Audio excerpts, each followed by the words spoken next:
A Bíblia diz em 1 Coríntios capítulo 10, versículo 13: Não vos sobreveio tentação que não fosse humana, mas Deus é fiel e não permitirá que sejais tentados além das vossas forças. Pelo contrário, juntamente com a tentação, vos proverá livramento de sorte que a possais suportar. Deus prometeu que a dor e esse caminho que você está passando agora não é o fim. Ele abrirá um novo caminho para você sair dessa situação por meio de sua própria providência. A verdade é que ninguém nunca acorda antecipando a dor ou planejando encontrar essa dor em qualquer lugar. Não queremos estar nesse caminho, mas essa dor sempre dá um jeito de nos encontrar. E se você olhar bem, perceberá que quase todo mundo é vítima da dor, direta ou indiretamente. Muitos de nós sonhamos com uma vida sem dor, um momento em que todos os fardos de nosso coração são substituídos por completa paz e tranquilidade. Honestamente, enquanto estivermos na terra, surgirão problemas que causam dor. Em um momento, mostrarei a você como essas coisas são únicas. No entanto, em tudo, o que eu quero que você entenda é o seguinte: não importa a sua dor, profunda ou não, Deus pode e irá preparar um caminho para você e sempre para algo melhor. Em Romanos capítulo 8, versículo 18 diz: Porque para mim tenho por certo que os sofrimentos do tempo presente não podem ser comparados com a glória a ser revelada em nós. Embora neste versículo o apóstolo Paulo estivesse falando sobre a glória eterna que será revelada na vida de todos os filhos de Deus, onde não haverá mais dor e nem lágrimas, nessa promessa há uma esperança em receber ajuda e uma antecipação dessa glória aqui na terra também. Eu conheci algumas pessoas que amam a Deus e concluíram que suas dores só vão acabar depois que deixarem este mundo. Elas dizem coisas como: no porvir em breve, todas as lágrimas serão enxugadas e todas as tristezas terão um fim. Concordo com eles de todo o coração que a nossa esperança de alívio dos problemas deste mundo não se encontra aqui. Qualquer um que busca encontrar plenitude ou esperança eterna neste mundo temporário apenas engana a si mesmo. Nossa esperança perfeita está no mundo vindouro, e nossa garantia dessa esperança é Cristo em nós, como diz a Bíblia. No entanto, enquanto vivemos neste mundo, estamos sem esperança? Deveríamos andar nesse mundo com nossas cabeças baixas de vergonha e dor? Que glória Deus recebe quando morremos pelas coisas que em sua palavra diz que Ele daria àqueles que confiam nele. Lembre-se das palavras em Isaías capítulo 60, versículos 10 ao 18, que diz: Estrangeiros edificarão os teus muros, e os seus reis te servirão, porque no meu furor te castiguei, mas na minha graça tive misericórdia de ti. As tuas portas estarão abertas de contínuo, nem de dia nem de noite se fecharão, para que te sejam trazidas riquezas das nações, e conduzidos com elas os seus reis, porque a nação e o reino que não te servirem perecerão. Sim, essas nações serão de todo assoladas. A glória do Líbano virá a ti, o cipreste, o olmeiro e o bucho conjuntamente, para adornarem o lugar do meu santuário, e farei glorioso o lugar dos meus pés. Também virão a ti, inclinando-se, os filhos dos que te oprimiram. Prostrar-se-ão até as plantas dos teus pés todos os que te desdenharam, e chamar-te-ão cidade do Senhor, o Sião do Santo de Israel. De abandonada e odiada que eras, de modo que ninguém passava por ti, eu te constituirei glória eterna, regozijo de geração em geração.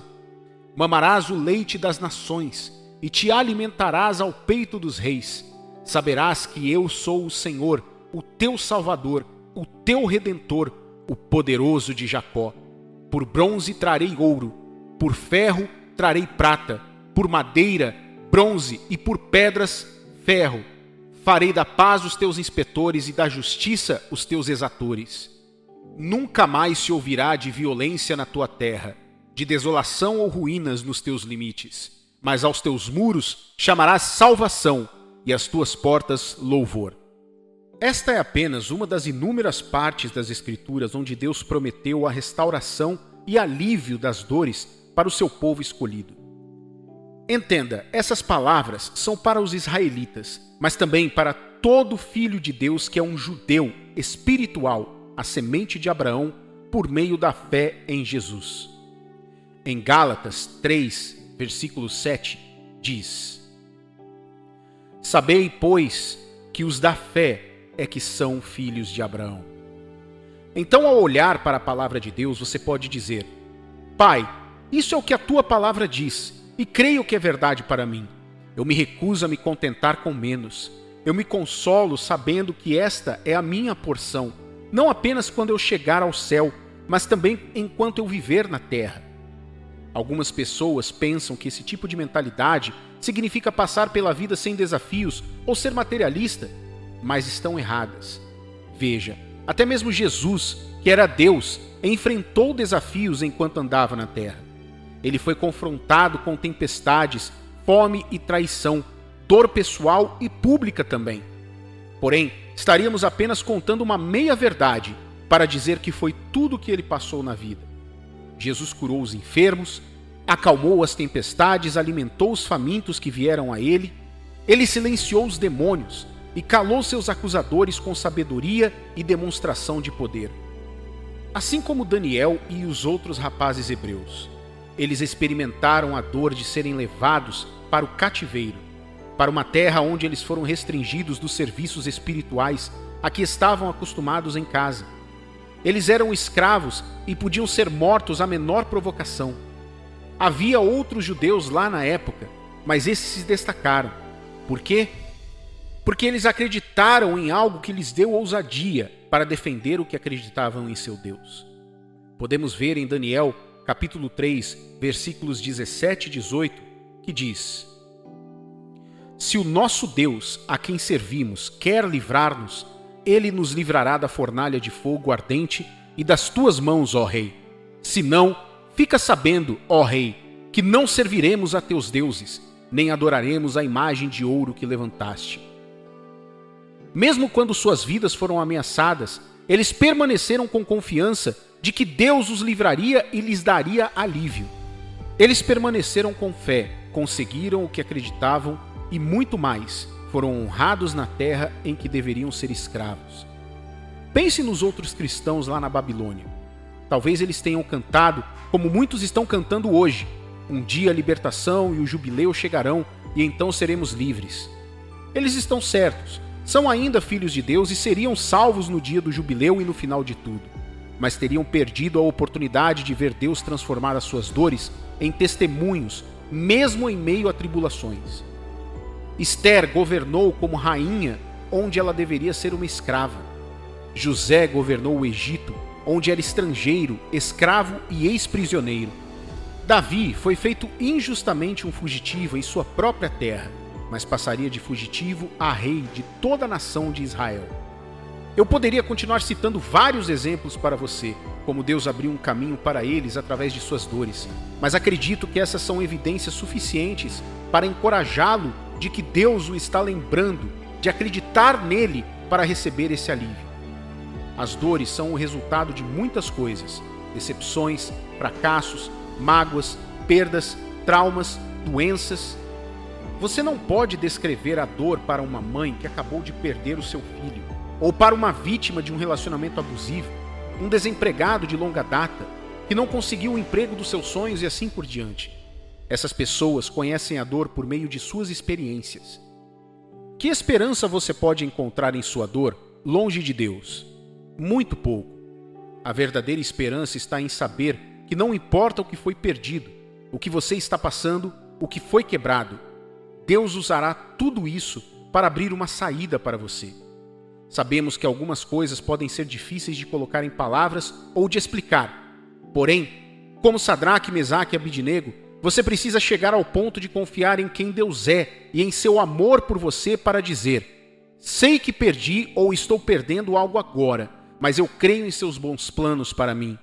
Posso não saber como as coisas vão acontecer. Pode até parecer que está ficando tudo pior, mas não vou deixar de confiar em Deus. Ele sabe o que é melhor e ele virá por mim. Em Jó capítulo 13, versículo 15 diz: Eis que me matará, já não tenho esperança, contudo defenderei o meu procedimento. Do ponto de vista da realidade, podemos dizer que Jó conhecia a dor mais do que o ser humano comum. Querido amigo, você não precisa ceder à pressão ou às dores como fazem os filhos do mundo. Não. Fique firme, tenha fé. A Bíblia nos diz que Deus abre um caminho e rios no deserto. Vemos em Isaías capítulo 43, versículos 18 e 19, que diz: Não vos lembrei das coisas passadas, nem considereis as antigas. Eis que faço coisa nova, que está saindo à luz. Porventura não o percebeis? Eis que porém um caminho no deserto e rios no ermo.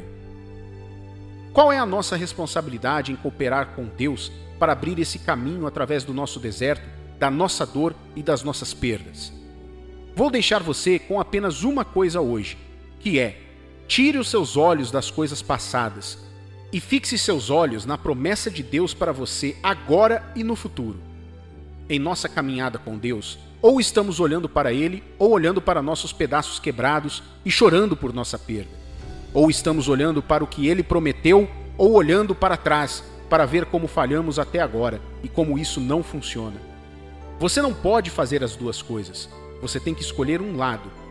Você não pode saber o que Deus está fazendo hoje, olhando para o que foi destruído. Por maior que seja o para-brisa, você pode não ver um veículo que se aproxima se o seu olhar estiver fixo no espelho retrovisor. Se você deseja entrar no alívio que Deus tem para você, então você deve deliberadamente tirar os olhos do que aconteceu, do retrovisor, e colocá-lo no que Deus está prestes a fazer. Como você sabe o que Deus está prestes a fazer ou o que Ele prometeu fazer? Olhe para as suas promessas em sua palavra. Você não pode reivindicar o que não sabe que tem. A Bíblia diz que Deus está mais perto daqueles que têm o coração quebrantado e cujo espírito foi esmagado. Ele está mais perto do que você sabe ou pensa. E não só isso, Ele quer lhe dar um caminho melhor. Sua dor não é seu destino, é uma fase. Deixe Deus segurar a sua mão enquanto você fixa seu olhar nele e conduzi-lo a cada passo no caminho. Como José, siga-o até que sua palavra a seu respeito se cumpra. Se José tivesse cedido, ele não teria ido para a prisão. Este foi um momento doloroso em seu caminho, mas ele manteve o olhar em Deus. Deus usou aquela situação dolorosa para preparar José para o que viria. Seu tempo de prisão lhe daria a oportunidade de conhecer os servos de Faraó e ministrar para eles. Um deles acabou lembrando dele, mencionando-o ao Faraó e ponto final. Filhos de Deus não sofrem como o mundo. Não. Passamos por eles intencionalmente. Acreditamos que, embora não gostemos, não estamos sozinhos. Deus está preparando uma saída para nós. O caminho para o seu palácio, sua promoção na vida, sua cura, você se tornando um farol de esperança e luz em um mundo escuro, está sendo preparado enquanto você passa por esse momento de dor. Tudo coopera para o seu bem. Então não se atreva a parar no meio do caminho. Se você precisa de forças para continuar, peça forças a Deus, mas não desista. Ele vai te fortalecer. Se você está perdendo de vista a esperança e o auge do seu destino, peça ao Senhor para abrir seus olhos novamente. Cerque-se de irmãos e irmãs na fé, que como você, têm os olhos em Deus e permitem que sua fé o encoraje. Mas não se atreva a desistir. Deus certamente preparará um caminho para você, mesmo em meio à sua dor. Vamos refletir juntos sobre o popular Salmo 23, que diz: Ele me faz repousar em pastos verdejantes, leva-me para junto das águas de descanso. Ainda que eu ande pelo vale da sombra da morte, não temerei mal nenhum, porque tu estás comigo. O teu bordão e o teu cajado me consolam. Preparas-me uma mesa na presença dos meus adversários, unges-me a cabeça com óleo, o meu cálice transborda.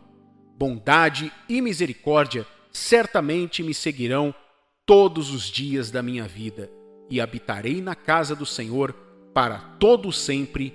Amém.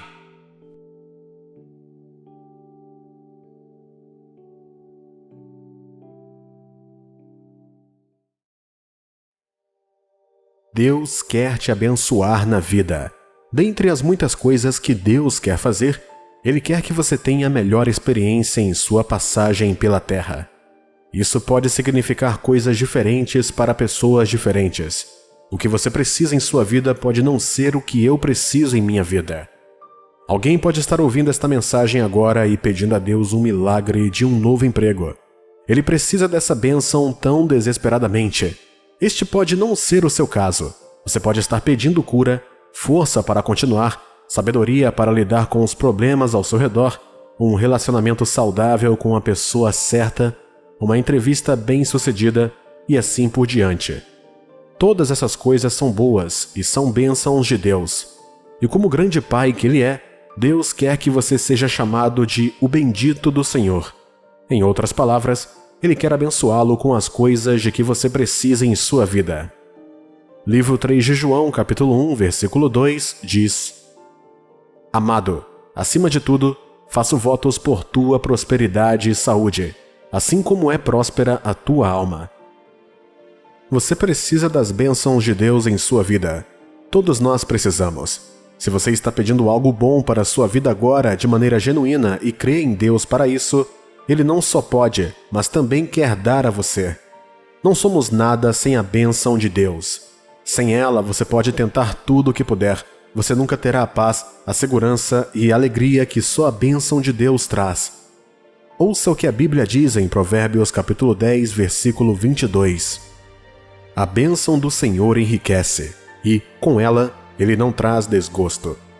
Pode haver outros meios de obter essas coisas na vida, talvez até mais rápido também. No entanto, somente as bênçãos de Deus vêm sem tristeza, medo, remorso ou dor. O que é uma bênção? Uma bênção é um presente do favor divino. Não é algo que você produz, mas algo dado de acordo com a bondade de Deus. Na maioria das vezes, isso não depende do indivíduo, mas de Deus, o Criador. Uma bênção é um favor ou presente concedido por Deus, trazendo assim felicidade e paz. Uma bênção pode ser uma recompensa e um presente. Uma recompensa no sentido de que você a conquista por meio da obediência e do serviço a Deus. E um dom, quando Deus lhe dá independentemente do seu status, obediente ou desobediente, crente ou incrédulo e assim por diante. Quando Deus te abençoa, muitas coisas se tornam fáceis. Quando Deus te abençoa, suas dificuldades cessarão. Não importa quanto tempo você esteja em uma situação, quando a bênção de Deus vier sobre você, ela mudará tudo. A bênção de Deus faz a diferença onde quer que esteja. Na maioria das vezes, muitos de nós não sabemos disso, mas muitas das bênçãos de Deus são subestimadas. Estamos tão acostumados com elas que as tomamos como garantidas e nem paramos para apreciá-las.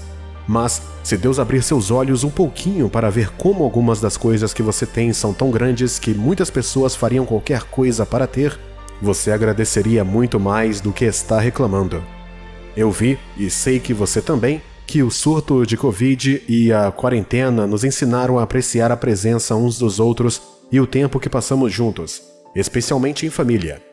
Aprendemos o valor das pequenas coisas como um aperto de mão, um abraço, passar um tempo juntos e muitas outras coisas. Consideramos essas coisas como certas por muito tempo, mas nossos olhos se abriram quando soubemos que não poderíamos estar tão perto deles quanto queríamos ou passar tanto tempo juntos quanto gostaríamos. Não podíamos mais ir a lugar nenhum e assim por diante. Lembre-se, a bênção de Deus não é apenas fazer as coisas funcionarem para você, mas ter o extra que traz paz em vez de tristeza, alegria em vez de dor, ou felicidade temporária, descanso em vez de ansiedade e satisfação em vez de arrependimento. Você poderia fazer as coisas do seu jeito, servir ao diabo, desobedecer a Deus, tirar vantagem de outra pessoa e, você sabe, tirar a sorte grande de alguma forma. Todos podem comemorar e chamá-lo de uma pessoa rica e bem-sucedida, mas você não pode ter o extra, que só a bênção de Deus traz, porque o que você tem não é bênção de Deus. Pode te comprar algumas roupas e alegria temporária que precisa ser renovada repetidamente ao longo do tempo, mas no final, você não pode se considerar abençoado, porque os elementos das bênçãos de Deus estarão ausentes de sua vida. Em Mateus capítulo 6, versículo 33, Jesus nos contou o segredo para obter a bênção que desejamos em nossas vidas. Buscai, pois, em primeiro lugar, o seu reino e sua justiça, e todas essas coisas vos serão acrescentadas. Antes desta declaração, apenas havia falado bastante sobre a vaidade de se preocupar com suas necessidades. Sua preocupação não muda nada. Seus medos não tornam as coisas melhores. Chorar pelo que você tem ou não tem ainda não é o caminho. Deus quer seus olhos nele. Ele quer vir em primeiro lugar na sua vida. Ele quer saber se você o considera sua fonte. Se formos honestos, muitos de nós, e quero dizer cristãos, não consideram Deus nossa fonte. Em nossa mente, vemos Deus como uma das melhores opções, mas não a única opção para nós. Cremos que Deus nos ama. Cremos que Ele tem a capacidade de mudar as coisas em nossas vidas. Cremos que Ele pode nos responder. No entanto, não o consideramos nossa fonte.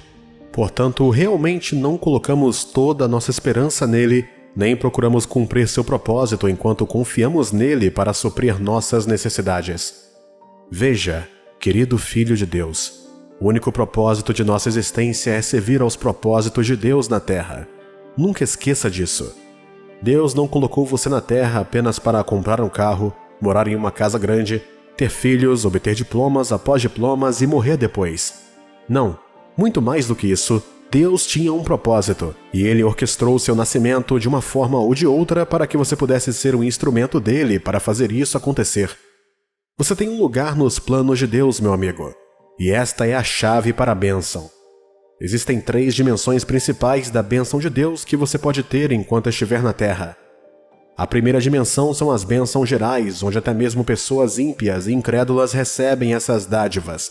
Por exemplo, a bênção de estar vivo, dormir e acordar, comida, abrigo, roupas, o emprego, chuva, sol e assim por diante. Mateus capítulo 5, versículo 45 fala sobre esse tipo de bênção.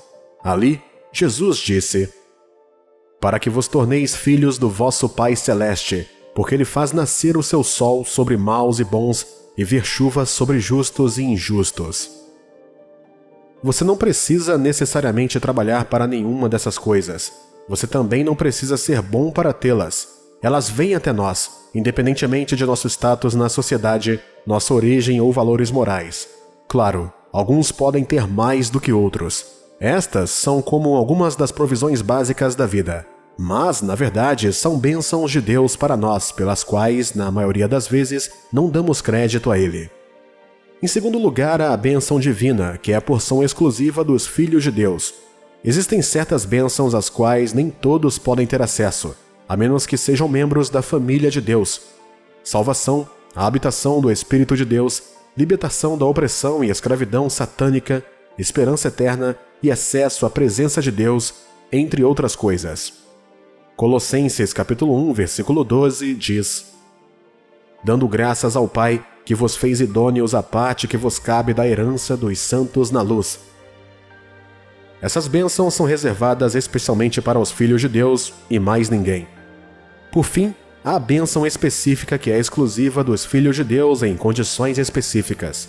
Está disponível para todos, mas pode ser recebido apenas como recompensa pela obediência e serviço a Deus. Um filho de Deus pode ser qualificado para recebê-la, no entanto, a menos que ele ou ela siga o caminho, não poderá obtê-la. A Bíblia confirma isso em Êxodo, capítulo 23, versículo 25 ao 26. Servireis ao Senhor, vosso Deus, e Ele abençoará o vosso pão e vossa água, e tirará do vosso meio as enfermidades. Na tua terra não haverá mulher que aborte, nem estéril. Completarei o número dos teus dias. Lembre-se de que todas as bênçãos, independentemente da categoria em que se enquadram, são produtos do favor de Deus. Elas são seus presentes, sejam elas recompensas ou simplesmente demonstrações de sua afeição. Talvez você esteja crendo em Deus para uma bênção especial ou conjunto de bênçãos em sua vida agora e parece estar demorando uma eternidade para se manifestar. Aqui está um encorajamento para você. Jesus nos contou o segredo para obter a bênção de Deus que não traz tristeza. Colocar Deus em primeiro lugar, buscar o seu reino antes de qualquer coisa. O que significa buscar o reino de Deus? Para saber isso, precisamos saber o que significa o reino de Deus. A Bíblia diz em Romanos, capítulo 14, versículo 17: porque o reino de Deus não é comida nem bebida, mas justiça e paz e alegria no Espírito Santo. Comida é boa, Você precisa disso para se manter forte, saudável e crescer. Você precisa de roupas também. Você precisa viver em uma casa confortável e se movimentar confortavelmente. No entanto, se essa é a única coisa para a qual você precisa de Deus em sua vida, então você não precisa de Deus. Muitos incrédulos amaldiçoam a Deus e ainda têm essas coisas mais do que você pode imaginar. Buscar o reino de Deus significa buscar a justiça. Significa comprometer-se a viver corretamente diante de Deus, permanecendo na graça que o salvou, e não vivendo como o resto do mundo. Muitos filhos de Deus pensam que podem viver da maneira que quiserem e ainda assim ter acesso à sua herança completa em Cristo. Não funciona assim. A vida do filho prodígio é uma lição perfeita para se aprender. Enquanto ele manteve um estilo de vida esbanjador, ele continuou se afastando cada vez mais de casa e do pai. No entanto, no dia em que decidiu voltar a servir o pai, sua herança foi restaurada. Quando você busca apenas materiais, sentirá a falta de Deus, mas quando você o busca, procura servi-lo em amor, busca conhecê-lo e ter um lindo relacionamento com ele, ele faz de suas necessidades as necessidades dele. Colocar Deus em primeiro lugar significa descobrir como servir ao propósito dele e viver para isso. Significa tornar o plano de Deus o seu, confiando nele para fazer o seu plano o dele. Significa comprometer-se a conhecer e agradar a Deus. Pare um momento para pensar sobre a bênção que deseja neste momento e depois se pergunte: estou colocando Deus em primeiro lugar aqui? Às vezes, as coisas que pedimos podem não ter Deus em cena. Na verdade, o apóstolo Tiago escreveu que esta é a razão pela qual a maioria das pessoas não obtém respostas para suas orações. Tiago, capítulo 4, versículo 3, diz: Pedis e não recebeis, porque pedis mal, para esbanjardes em vossos prazeres. É por isso que você precisa sempre passar tempo com Deus e crescer em sua caminhada com Ele. Dessa forma, você aprenderá e saberá o que Ele quer que você tenha, quando Ele quer que você tenha e como Ele quer que você tenha. Colocar Deus em primeiro lugar significa buscar conhecer o plano dele em relação a essa necessidade em sua vida. E a maneira de fazer isso é através da oração e meditação em sua palavra. Colocar Deus em primeiro lugar significa confiar que o plano de Deus para você é melhor do que o seu plano para si mesmo. Colocar Deus em primeiro lugar também significa estar disposto e intencional em usar o que quer que Ele o abençoe para servir ao seu propósito na terra, sendo uma bênção para o outro. Meu amigo, Deus tem que ver que na sua vida Ele vem primeiro. Assim que você for capaz de lidar com isso, garanto que a sua bênção virá. Você terá provado que não importa o que aconteça em sua vida, você não tirará seus olhos de Deus. Eu encorajo você a fazer um exame no seu coração hoje. Peça a Deus para ajudá-lo a colocar o Senhor Jesus em primeiro lugar em seus desejos e buscas. Peça a Ele que substitua todo desejo de provar algo aos outros por um desejo genuíno de viver de acordo com seu conselho a cada dia de sua vida. Ao se comprometer a fazer isso, você verá Deus trabalhando ao seu favor e fazendo com que as coisas se encaixem para você.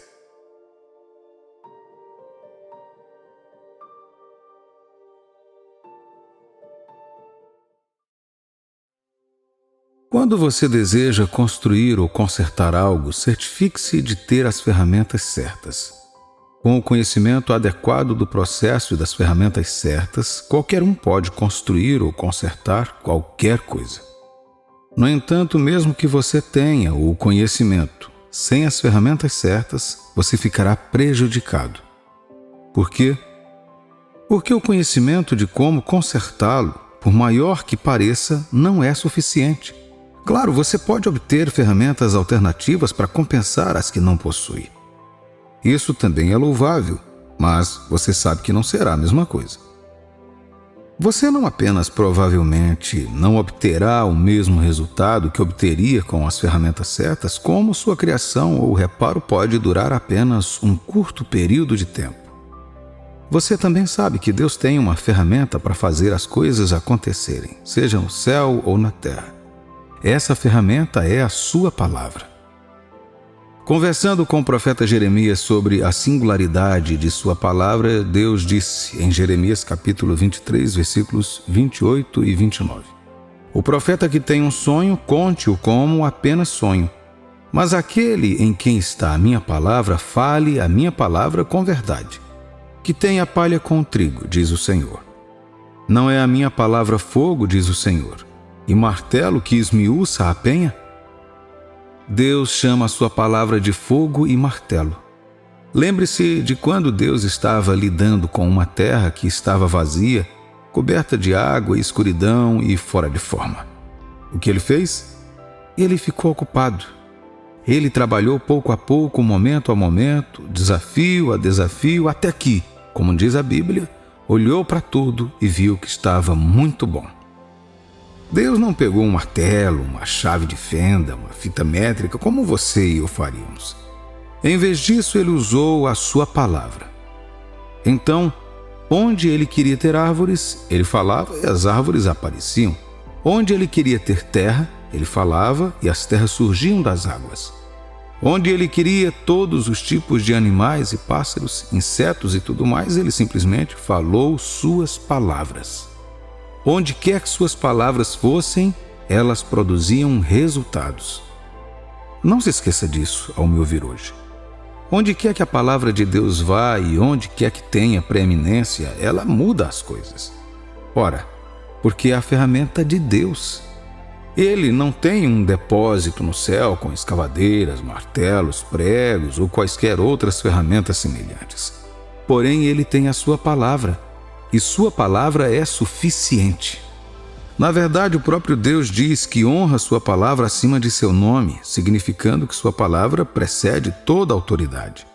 Em outras palavras, seja o que for que seu nome represente e seja qual for o poder que ele produz, sua palavra vem antes. Ele está empenhado em viver de acordo com essa reputação, sempre colocando a sua palavra em primeiro lugar. Em Salmos capítulo 138, versículos 2, nos diz: Prostrar-me-ei para o teu santo templo e louvarei o teu nome, por conta da tua misericórdia e da tua verdade, pois magnificaste acima de tudo o teu nome e a tua palavra. Deus revelou seu nome a você como o Deus que cura, e Ele não vai curá-lo com bisturis, cirurgias ou ferramentas naturais, mas com a sua palavra. Se Ele revela seu nome como libertador, auxiliador, curador, pastor, é a mesma coisa. Seu nome e a reputação de seu nome estão sujeitos ao efeito de sua palavra.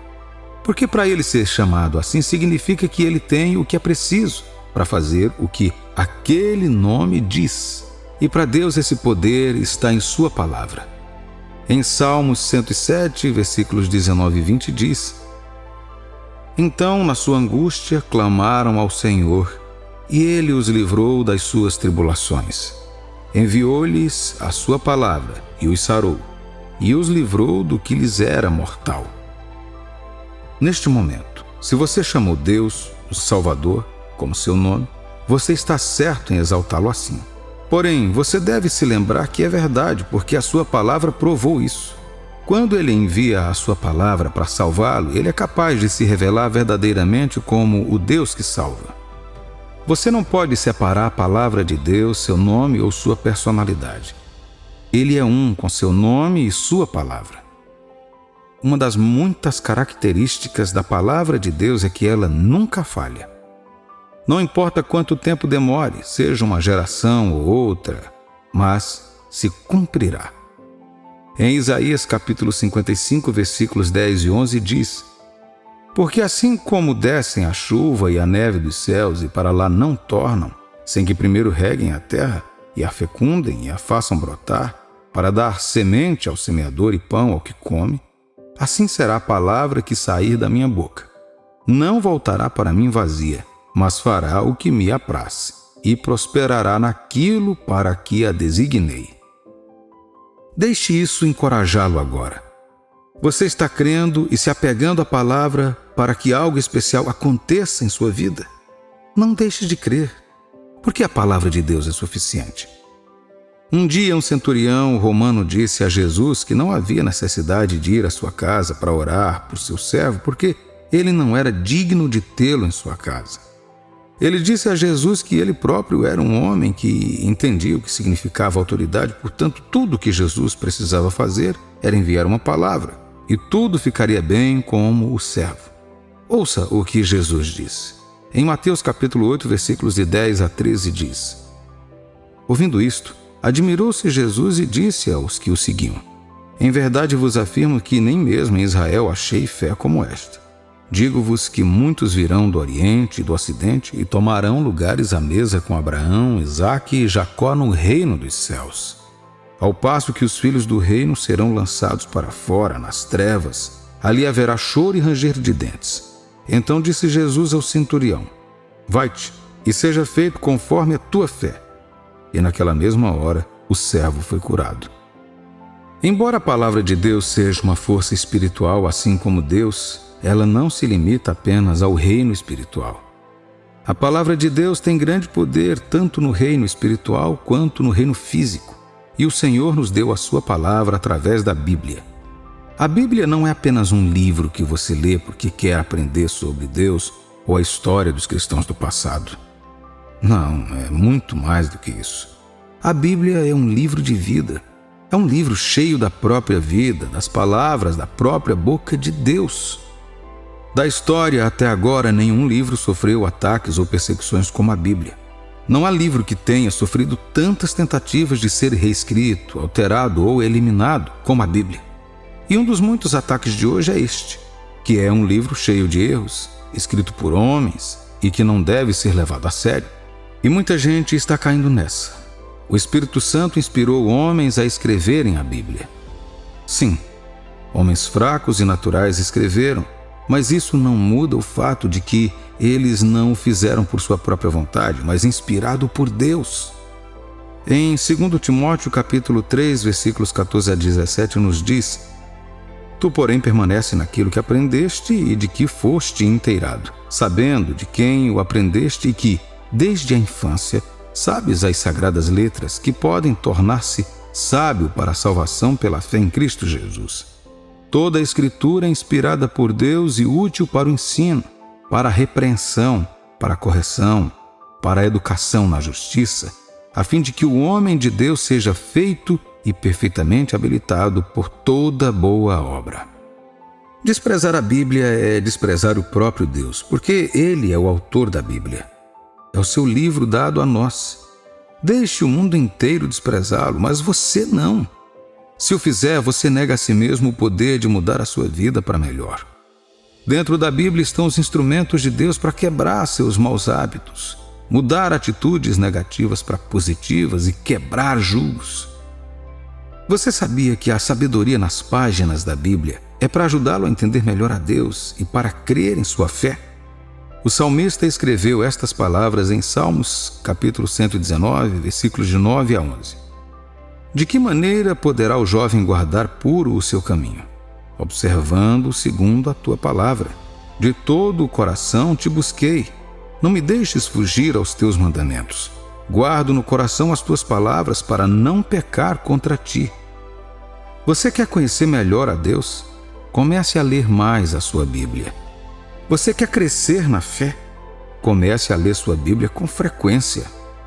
Talvez você não saiba disso, mas deixe-me mostrar que, sem o conhecimento correto da palavra de Deus, você não terá o conhecimento da vontade de Deus. E quando você não conhece a vontade de Deus, você não será capaz de orar corretamente. Quando você não ora corretamente, não poderá obter suas respostas. Tiago, capítulo 4, versículos 2 e 3, diz: Cobiçais e nada tendes, matais e invejais e nada podeis obter. Viveis a lutar e a fazer guerras. Nada tendes porque não pedis. Pedis e não recebeis, porque pedis mal, para esbanjardes em vossos prazeres. Quando você pede de acordo com a vontade de Deus para você, Ele é obrigado, por sua palavra, a responder. 1 João, capítulo 5, versículo 14 diz: E esta é a confiança que temos para com Ele, que, se pedirmos alguma coisa segundo a sua vontade, Ele nos ouve. E como você conhece a vontade de Deus? Comece obtendo o conhecimento de sua palavra. A vontade de Deus nunca está separada de sua palavra. Sua vontade tem fundamento em sua palavra. Amado, eu creio que sua vida irá melhorar quando começar a ler mais a sua Bíblia.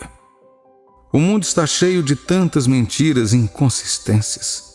Na verdade, já se sabe de tudo o que está acontecendo no mundo hoje, mas muitas pessoas acham que é normal. No entanto, aqueles que sabem disso são mais cautelosos em seu estilo de vida porque sabem que essas coisas são do diabo, não de Deus. Eles sabem pela Bíblia que essas coisas só levarão à destruição. Não considere a Bíblia um livro antigo que não é mais relevante. O simples fato de ler a Bíblia pode ter um grande efeito em sua vida. É por isso que o diabo não quer que você se interesse por isso em primeiro lugar. Mas não apenas leia. Tome a decisão de começar a estudá-la, meditar nela e aplicá-la em sua própria vida. Se você puder fazer isso, sua vida terá uma grande reviravolta para melhor.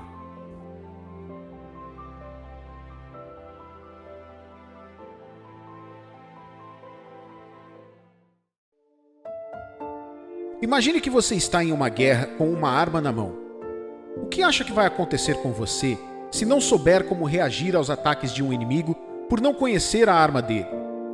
Nas Forças Armadas, o treinamento de combate não é apenas sobre ataque ou sobre aprender a atirar ou usar sua arma.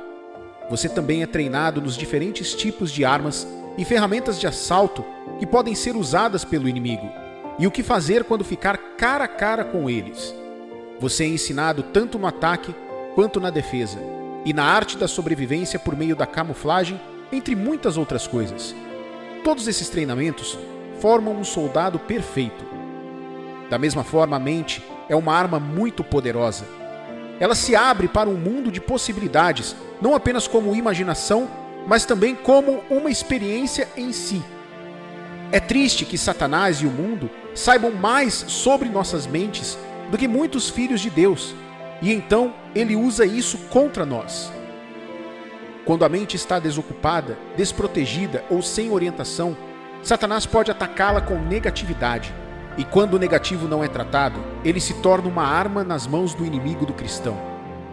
Além de ser apenas uma ferramenta para cálculos e raciocínio, sua mente tem a capacidade de influenciar sua perspectiva, seus padrões de pensamento e, portanto, suas ações. É onde travamos guerra com o diabo.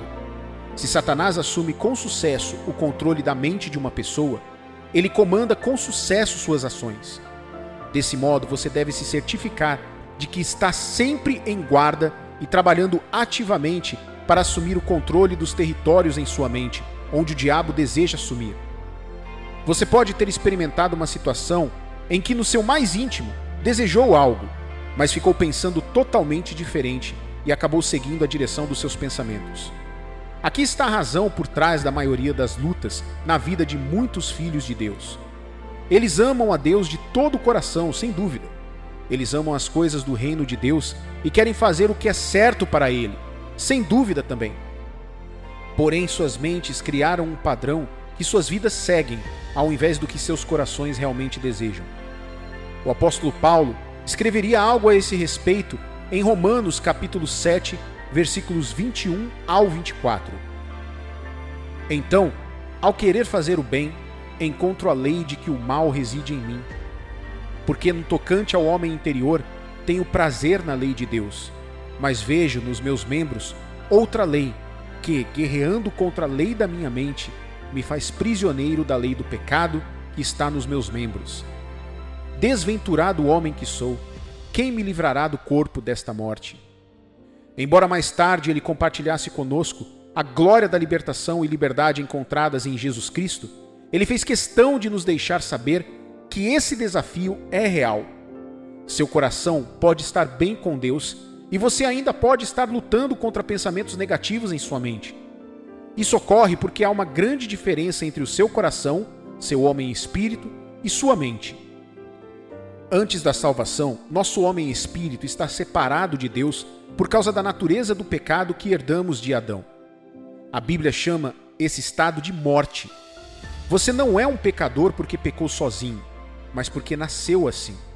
Assim, mesmo que você tente o máximo ser bom, sua bondade já está corrompida pela natureza existente em seu DNA, que é o pecado.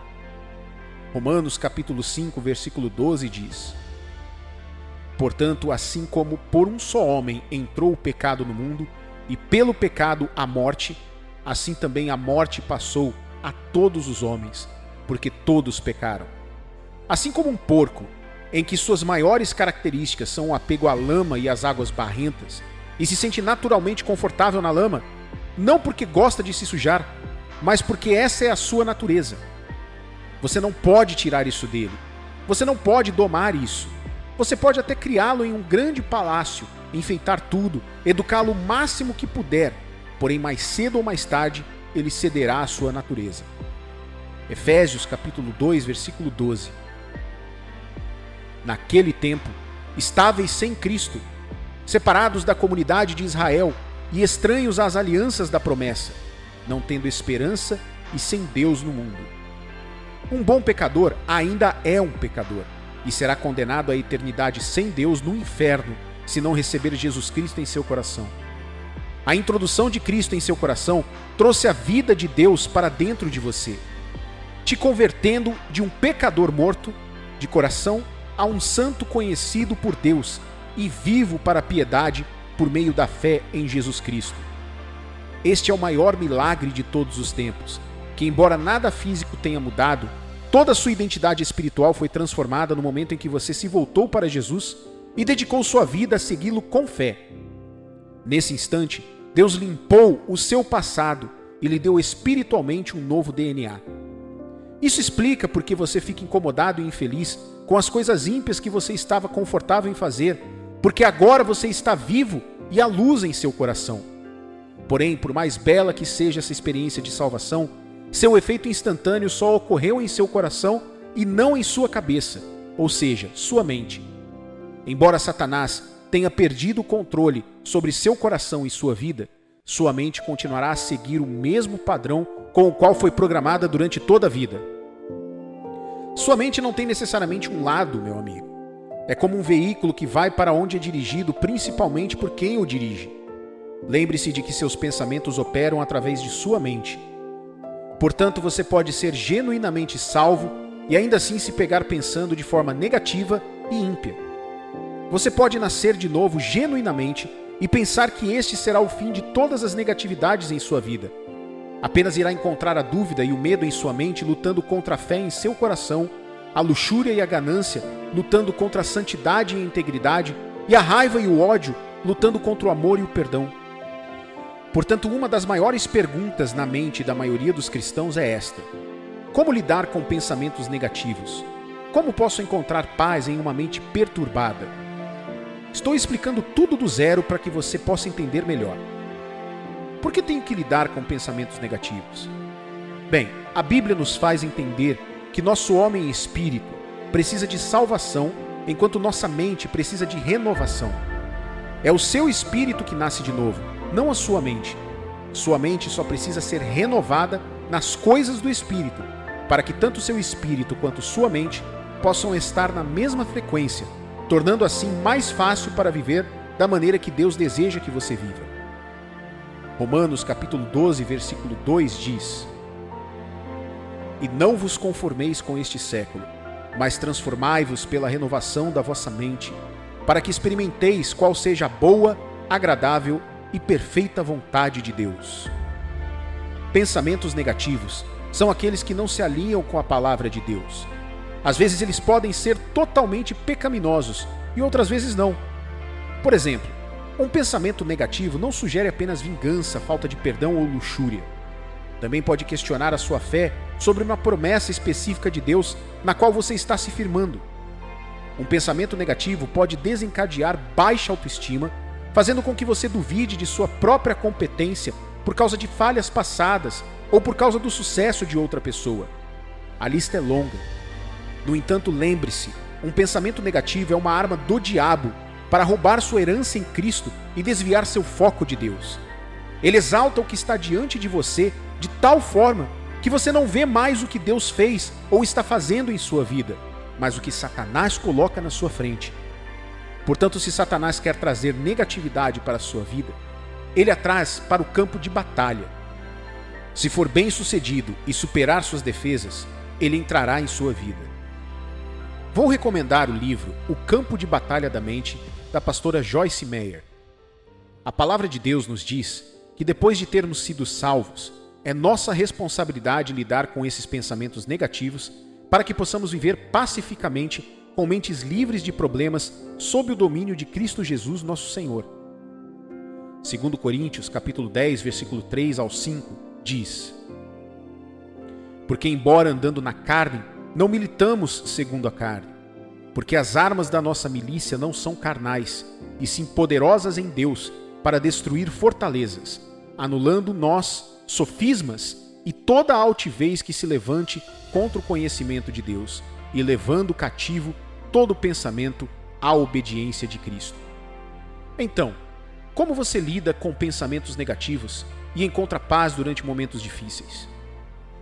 Primeiro, você só pode lidar com pensamentos negativos substituindo eles, não apenas por quaisquer pensamentos aparentemente bons, mas principalmente pelos pensamentos de Deus. Quais são os pensamentos de Deus? Eles são os frutos da palavra de Deus. Você não pode vencer o pensamento ruim se não tiver a própria arma de Deus. O segredo para lidar com os pensamentos negativos está em saber que podemos vencer neste campo de batalha não com a mesma arma do inimigo, mas com a arma de Deus. Confrontar o diabo com as leis mentais naturais resultará em sua derrota. Por quê? Porque o diabo é um mestre do natural. Essa é a arena dele, e ele vai vencê-lo lá. Para vencer os pensamentos negativos, você deve usar a arma de Deus, a palavra dele. Conheça a palavra de Deus e passe o tempo educando seu espírito e mente com ela por meio do estudo e da meditação. Não leia a Bíblia como um livro histórico ou de contos para dormir.